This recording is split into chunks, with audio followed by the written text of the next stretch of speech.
Okay, we're back in the garage today. Today we have a 99 Honda Accord, and we're going to be replacing wheel studs. The tire store cross-threaded and broke off a wheel stud.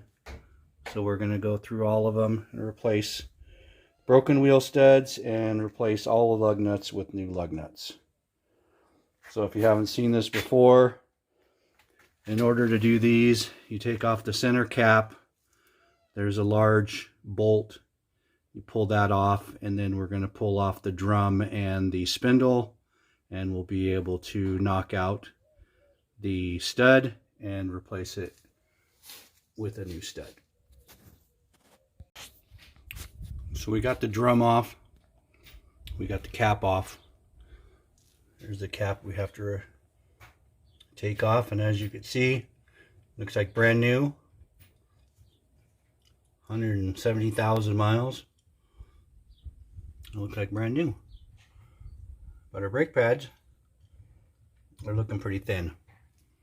So we're going to run up to the auto parts store, grab a set of brake pads, and get those done while we're in here. Okay, here we are. We got one side done. Got the new shoes on. You can see the new wheel stud right there. One down, one to go. Okay guys, here we are back. We're on the other side now. Luckily, no wheel studs to replace on these ones. These are all in good shape. But we're just going to whip out the brakes on this side, because once we got the wheel off on the other side, we noticed just how thin those brake pads are. I don't know, you probably won't be able to tell in the video, but those are pretty paper thin. They're not that thick to begin with, but that just whew. Anyway, so we're going to get these whipped out. The brakes are pretty straightforward.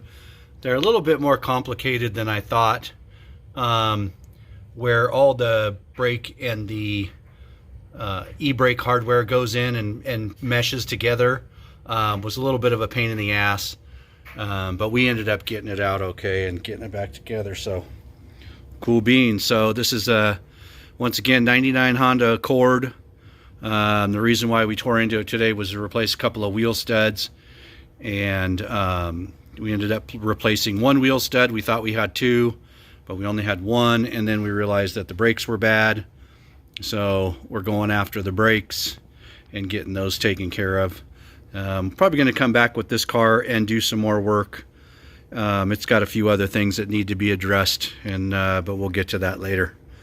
But this is it. If you need to know how to do the drum brakes on the back of one of these, look at another video. I'm not going to show everything how to do it on this one. I'm just trying to whip it out today, just a little bit of what we're doing in the garage. All right, man, talk at you later.